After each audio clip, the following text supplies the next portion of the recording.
The following is a Tony Lasano podcast, an Opie show on the Radio Misfits Podcast Network. This is Free Kicks. Okay, we've watched the final 8. Yes. We're down to the final 4. I'm going to play one moment that was relatively painful for me. Yeah, tough one. But here we go. It's Dembele onto his left. Oh, what a goal! Ousmane Dembele surely sends the European champions into the semi-final. Yes, he did.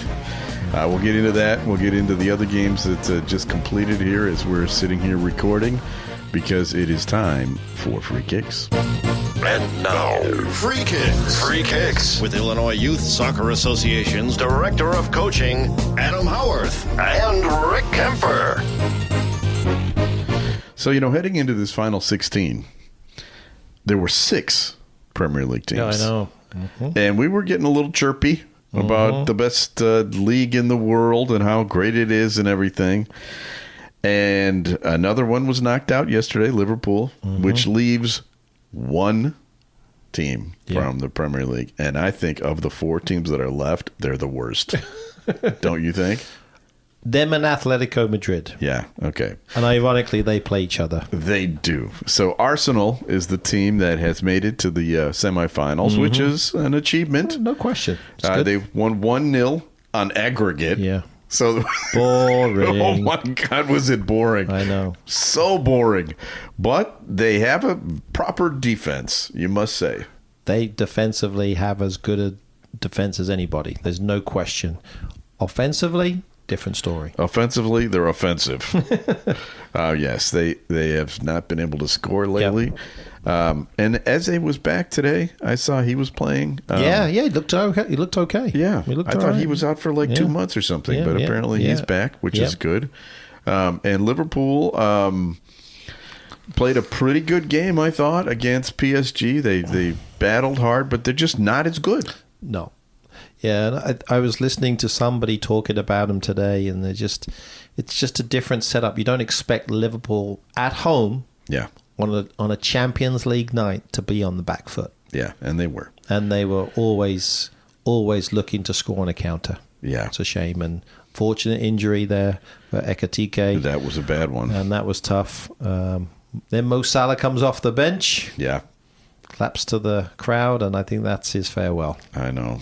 It was a sad day in Liverpool, but it was also a sad day in Barcelona. Yeah, no question. And they somehow managed to get red cards in both ends of their games, and they got knocked out by Atletico Madrid. So, what are your thoughts about Atletico Madrid? Again, they're a team that's kind of won through defense. They do have some attacking options. They've probably got some as good attacking options as Arsenal, but they win their games by being sound in the back. Even though they lost to Barcelona yesterday, they ended up scraping through 3-2. They did on aggregate. But kudos to them, because they've always found a way to be in these final stages of these big competitions. Maybe it's a possibility that they could get into the final. They've certainly got a shot. Yeah. All right. So the other game will feature the two best teams in the world right now. I agree. Bayern Munich and PSG. Both of them just a class above. They have no weaknesses. Yeah. Yeah. I think Manuel Neuer today might have played his worst game ever, and they still won. Yeah.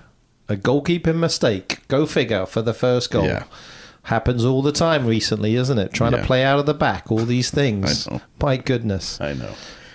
But yeah, you're absolutely right. I mean, I think PSG showed their class against Liverpool. Dembele, as we just heard, is the class of everything.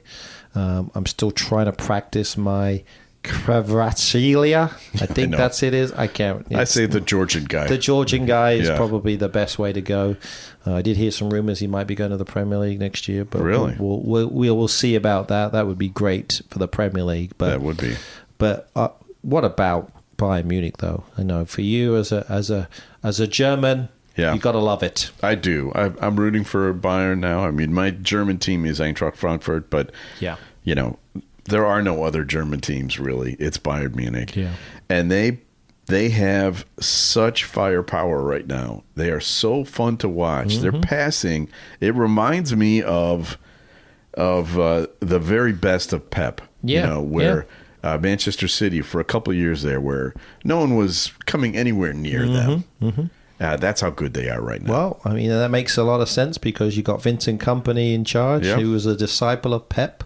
True. And you probably picked up quite a few little training sessions from him back in the day. Yeah. So it was good. But, you know, we talk a lot about the Premier League maybe on the downward spiral in the Champions League. 3 of the 4 goals were scored by former Premier League players for That is Bayern true. Munich today. Diaz, Diaz, and Elise. That is true. So yeah, that's something to keep in mind. All right, so those are your finals. That's your semifinals for the Yeah. Champions League. Yep. Something that we haven't talked about in a while now is this. Premier League football. What's happening on the pitch? Well, we've been off for a couple of weeks, and boy, is it exciting! All of a sudden, yeah. it's a struggle in every category. Let's talk about the top of the table. Because Arsenal is making it interesting. They lost again last weekend, which means they only have a 6-point lead over Man City. Yep. Man City is going to play them this week. That's they right. could be 3 points away. Yep. And they've got a game in hand. Yes, they do. And if they win that, it's tied. I know. Poof. Just like that. Exactly. And goal differential is almost neck and neck, 35 to Man City 38. So could it happen? Could it go down to goal differential? It's happened before. It has. So we'll see. That's going to be exciting. Now, the battle for 5th is also interesting. Yep. Right now, Liverpool holds a 4-point lead over Chelsea and 5 points over Brentford and Everton. And I think Liverpool plays Everton this weekend, so that's going to be another. I'm giving away all your Adams TV Yeah, tips appreciate there. that. Yeah. Thank you so much. No problem. But that's always a crazy game. Anybody can win that game, no matter what the records are. Right. And Chelsea has a tough game. They play Manchester United, so it's anybody's guess who finishes in the top 5. I agree. And when you look at the standings, it's right there. I mean, there's some teams that are struggling. I mean, Brentford have actually drawn their last 4 games. When you look at it, I mean, even though they're doing okay, Chelsea's on a downward spiral. They are. Big time. Liverpool's been up and down recently. They've lost, and they did get a win on the weekend, which helped them.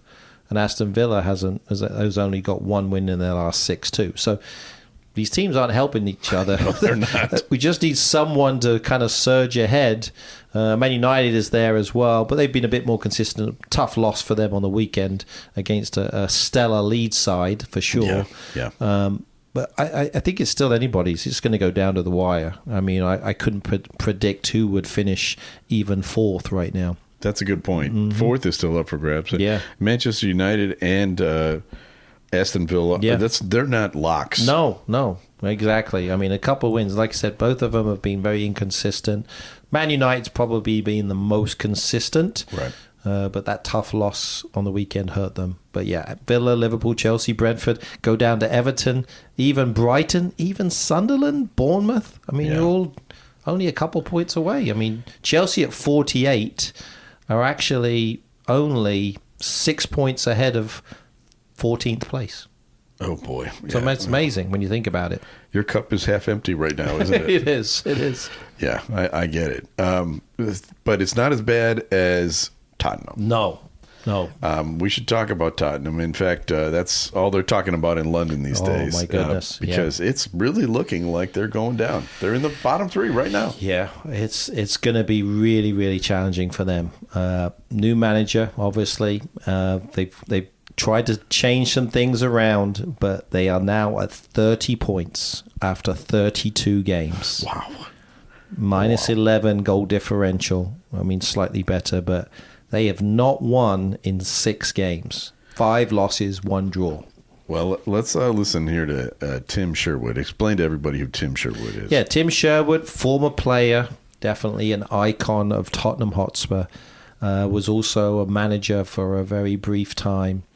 Did okay. I think it was a bit up and down, but he was probably more known for his gilet. Do you know a gilet when you see one? It's I don't think basically so. a vest. Oh, but okay. that's what he wore the vest. That was kind of what he was known for. But he brought the word gilet into the beautiful English language. Okay. Well, here he is on television talking about his former club. Yeah. Former Tottenham manager and player Tim Sherwood is here still, of course. Tim, is there any hope left for Spurs? Yeah, totally. I think they can win next week at home to Brighton. It's almost a bigger game for Tottenham as it is for Arsenal next week. If they win next week, I mean, Roberto said after the game it's all about a win. You need a win. And I agree with him. I think it is just about that, because we talked about confidence at the top of the league. You need confidence at the bottom even more so. And when they do, this group of players should not be in a relegation battle. Yes, they're not good enough to why they were brought into the club. I mean, the objectives would have been to challenge for the Champions League. They're nowhere near that. Let's get that right. But they're capable of staying in the league. But on the evidence of what we've seen, they're not. Yeah. Yeah, exactly. That's exactly right. Yeah. I mean, I just find it funny that they have this illusion, even him a little bit, and I think he's a little bit fair. He still thinks that they should be challenging for the Champions League. Let's not worry about the Champions League. You could be in the Championship. Yeah.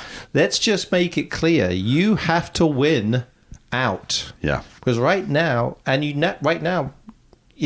you win out and West Ham wins out, you go down. Yeah. Right. It's not in your hands anymore. And West Ham looks like a much better team. No question. Much better. Yeah. Exactly. I saw this quote in the New York Times. I wanted to read it to you because I thought it said it beautifully. Arsenal and Spurs are two teams divided by 40 points in the table, wildly different priorities, and a century of hate. But this weekend, they're united by mutual misery. That's true. That's a very good point. Says it nicely, yes, doesn't it? Does. It does. Yeah. A couple other items here in the news. Bournemouth's manager, who I think is one of the better managers in the league. Yeah, Areola, yeah. Has said he's not coming back next year. Yeah, a bit surprising from what I'm hearing.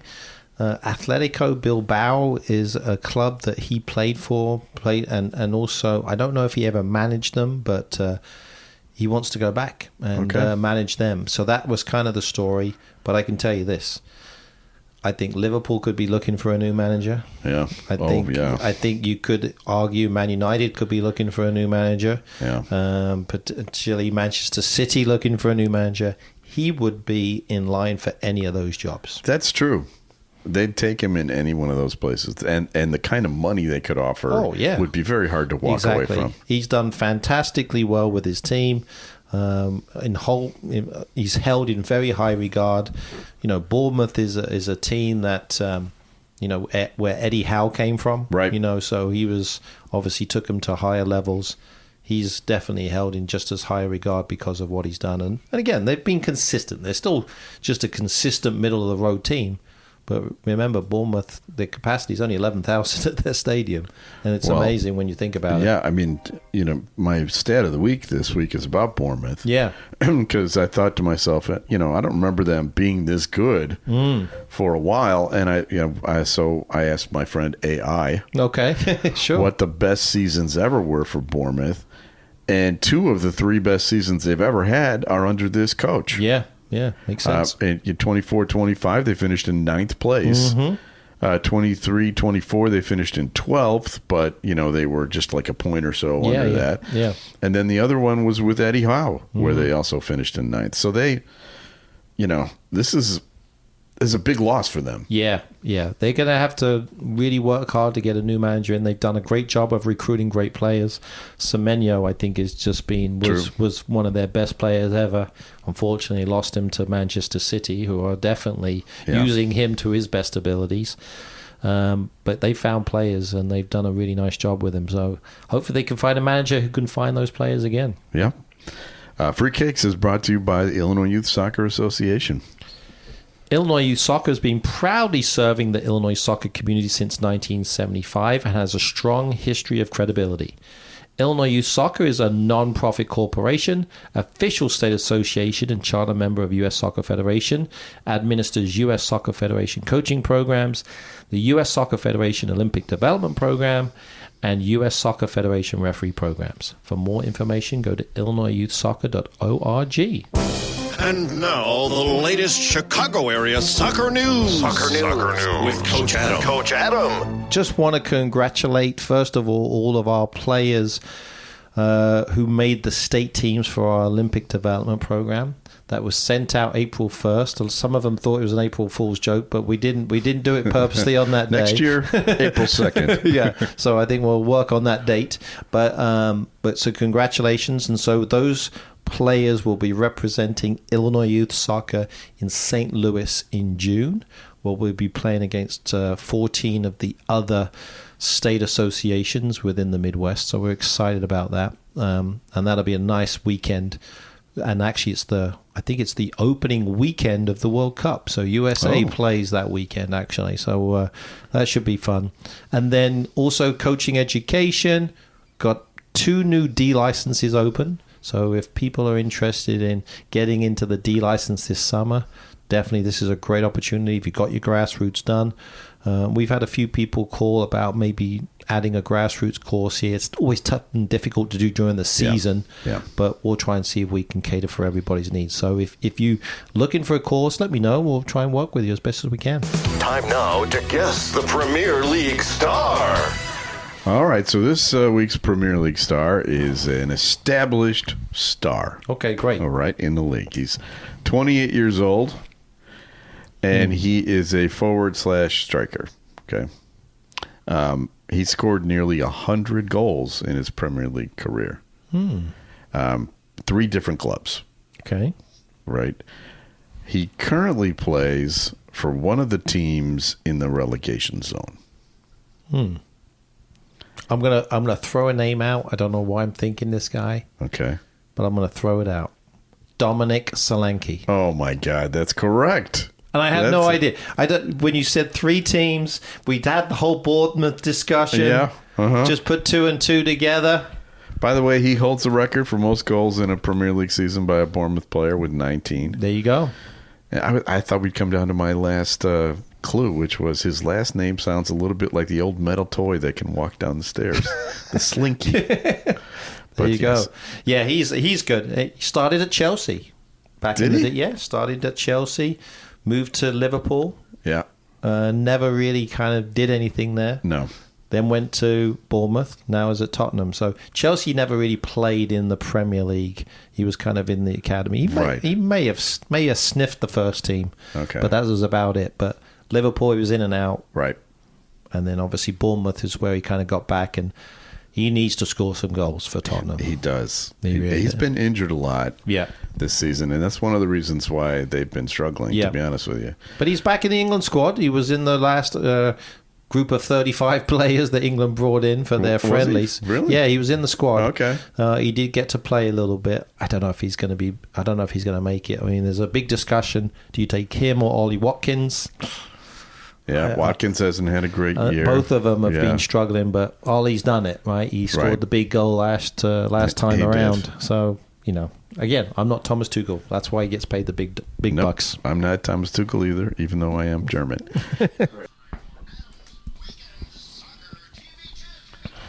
Okay, I've kind of spoiled this for you by telling everybody what's coming this weekend, but just let's get times and networks and stuff. Here's the thing. There's too many good games. I mean, there's like 4 or 5 games that are really, really good. Plus, we go Saturday, Sunday, Monday, Tuesday, Wednesday, all next week. So we've got a bunch of midweek games as well to catch up from all these FA Cup games that took place.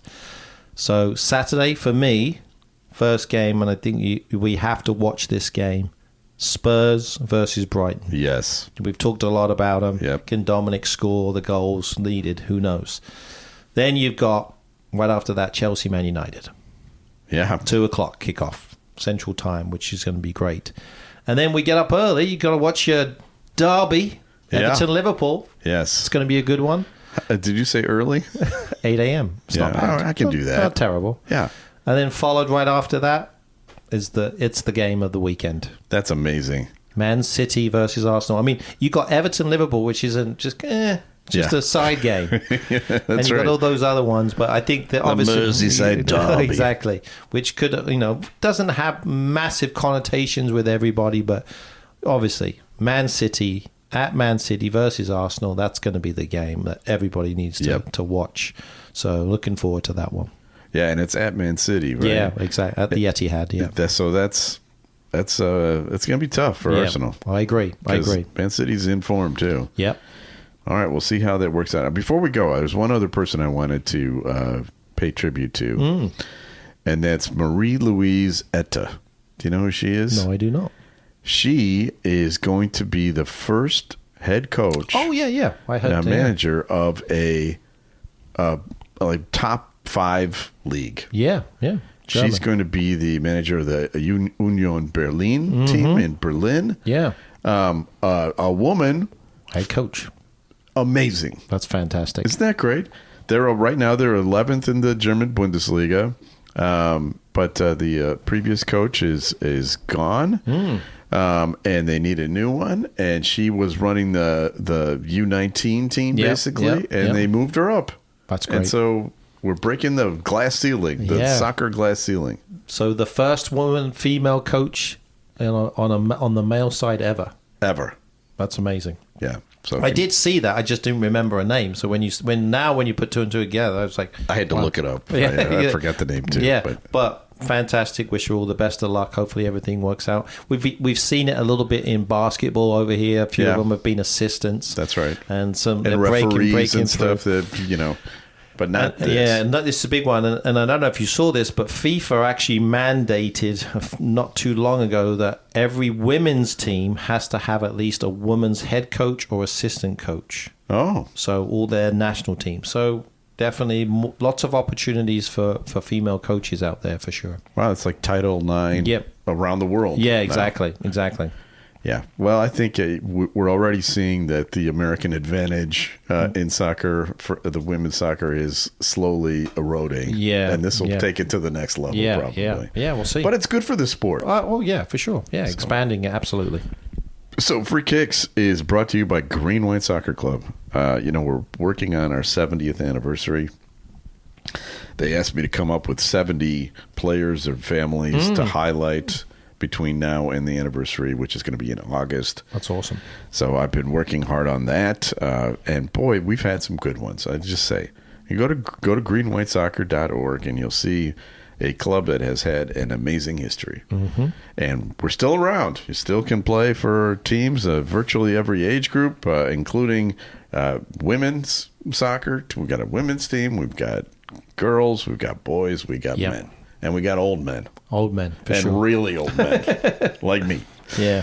greenwhitesoccer.org. All right, we have people to thank. We need to thank our executive producer, Tony Lasana, with Opie Shows. Thank you, Tony. Thanks to Ed Silla with the Radio Misfits Podcast Network. Great Talk Radio isn't dead. It just moved to a better place. RadioMisfits.com. Yeah. We'll be back next week with another episode of Free Kicks.